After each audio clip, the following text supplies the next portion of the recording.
We're going to the Bible with this one, y'all. All right, so this is 4 Bible stories that show the power of fasting.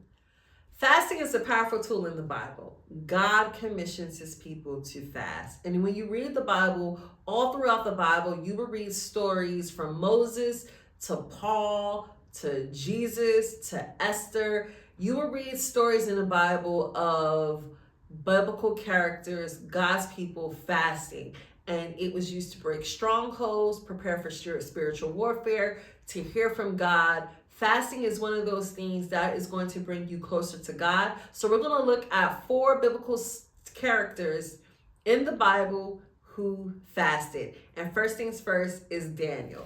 All right, so if you go to the book of Daniel, Daniel 1, Daniel starts off with fasting. Now, Daniel fasted throughout the book. Daniel did a 10-day fast. He did a 21-day fast. He did several fasts throughout the Bible. And the Daniel fast is what a lot of people like to prescribe to. That's kind of like a partial fast where you fast from sunup to sundown, and you refrain from foods that they call like the king's delicacies, so like meats and sweets and wine and different things, food that really, really tastes good, and you just stick with the like vegetables. Right. So if you go to Daniel 1 verse 6, we're going to go to Daniel 1 verse 6. Among these were some from Judah: Daniel, Hananiah, Mishael, and Azariah. The chief official gave them new names. To Daniel, the name Belteshazzar; to Hananiah, Shadrach; to Mishael, Meshach; and to Azariah, Abednego. Okay, but Daniel resolved not to defile himself with the royal food and wine, and he asked the chief official for permission not to defile himself this way. Now, God had caused the official to show favor and sympathy to Daniel, but the official told Daniel, "Look, I'm afraid my lord, the king, who assigned your food and drink, why is he going to see you looking worse than the other men your age? Then the king is going to have my head for having y'all out there looking all crazy because you're not eating," right? Well, I'm just, adding to. But that's pretty much the gist. Now, Daniel said to the guard, whom the chief official had appointed over Daniel, Hananiah, Mishael, and Azariah, "Please test your servants for 10 days. Give us nothing but vegetables to eat and water to drink.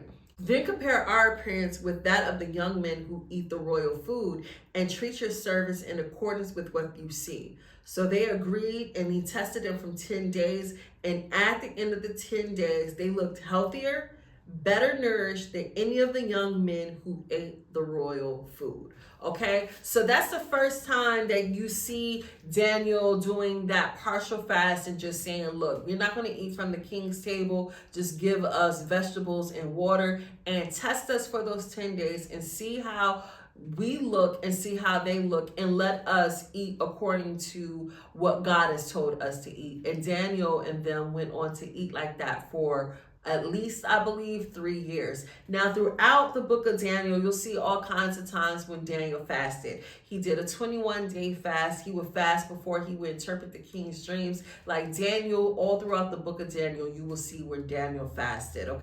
The second person we're going to look at who fasted was Esther, okay? I'm just going to kind of give you a short synopsis of the book of Esther. So Esther was a Jewish woman who ended up finding favor with the Persian king, and he married her, okay? Vashti was getting out of control. The king was like, "I gotta find me a new wife," and he chose Esther. Now, he didn't know Esther's background, right? Esther was a Jew. And then Esther's uncle, who was kind of like her surrogate father, Mordecai, had offended Haman. Haman was the king's advisor, and Haman wanted Mordecai to bow down for him. And Mordecai is basically like, "I don't bow down for no man." Being his Jewish custom, they didn't bow. So Haman he was like, "Oh, word? You ain't gonna bow? I'm killing all the Jews." Okay, so Haman basically found favor with the king and asked the king, could he pretty much kill all of the Jews. The king said, yes, well, why not? Yes, kill all the Jews, not knowing that his wife, Esther, is a Jew. So Mordecai, after hearing this, is like crazy, tears his clothes. He's in the streets. He's wailing. He's wailing. He puts on sackcloth and ashes. And Esther sends her servant out there to be like, yo, what is going on with Mordecai? Mordecai, what's going on? Mordecai sends words back to Esther. It's like, this is what's going on. Haman done made a decree. Now all of the Jews are going to die. And Esther is like, I don't think Esther was like, well, I'm not, because, I'm the king's wife. But Mordecai, I guess he must have felt like Esther felt like that, and was basically like, don't think just because you're the king's wife that you're not going to be put to death too once he finds out your real heritage, Queen Esther. So Esther is like, all right, bet. I feel you, Mordecai. So this is what we're going to do, okay? Before I can come in front of the king's court, because I really can't come in front of the king's court because I can risk being killed. What I need for you to do is gather all the Jews together who are in Susa and fast for me, okay? Do not eat, drink for 3 days, 3 nights, or day. And I and my maids are going to fast too, okay? And then when you're done, then I will go to the king. And even though it's against the law, if I perish, I'm a perish. But Mordecai, I need y'all to do this. And Mordecai was like, bet, we're going to do this. So that's Esther 4:15, okay? So that's what they did. They fasted, okay? And then when Esther went in front of the king, Esther found favor from the king. And basically was like, yeah, one of your friends wants to kill me. And the king is like, wait a minute, Esther, who is trying to kill you, Esther? And she's like, Haman, one of your chief advisors, then put a decree out to kill all of the Jews, and I'm a Jew. And so the king is like, oh my God, what is happening? And pretty much was like, it ain't gonna go down, Esther. I promise it's not gonna go down. Matter of fact, we about to kill Haman. Now, Haman, right? Oh man, Haman was just, like I said, you have to read the book of Esther because it is a story. So they ended up killing Haman. However, the king could not go against his decree. He just couldn't do it. So what he did, he said, okay, look, I am going to put another decree, a second decree out, and that the Jews have a right to defend themselves. So if anyone comes up on this day and they try to kill you all, then you take up your arms and you kill them and you slow them.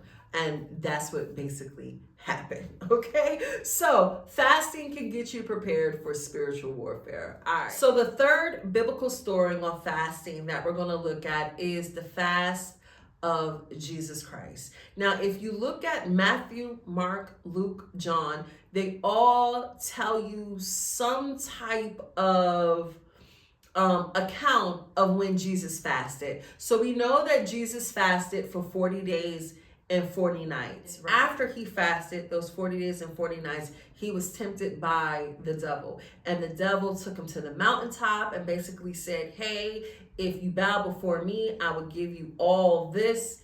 The devil told Jesus to turn the stone into bread, and that's when Jesus said, man is not to live by bread alone, but every word from the living God. Then the devil tempts him to say, well, throw yourself down, basically commit suicide, because God will charge his angels after you.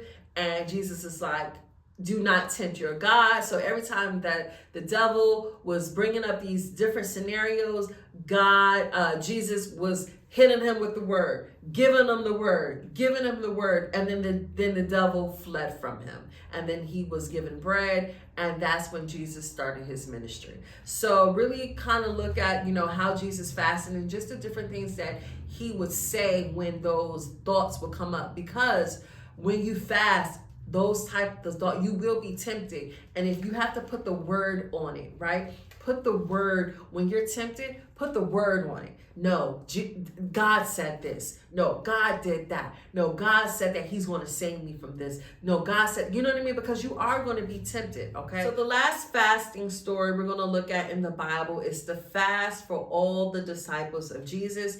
And that fast starts at Matthew 6:16. Reads, when you fast, do not look somber as the hypocrites do, for they disfigure their faces to show men they are fasting. I tell you the truth, they have received their reward in full.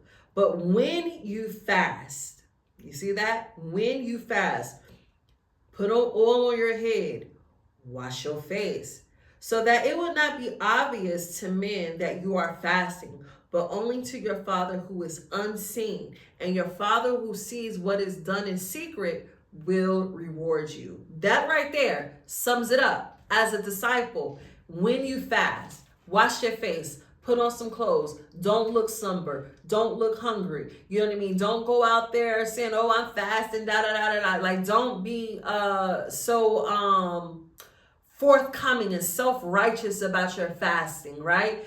Do it in secret, and what you do in secret, God will reward you, okay? So the Bible is, and these are just 4 stories of the Bible, okay, that I just picked out that I thought that would be good for you when you're thinking about fasting. But if you read the Bible, there are stories about fasting throughout the Bible. Daniel, he fasted to get closer to God, to get a word from God, to get favor from the king.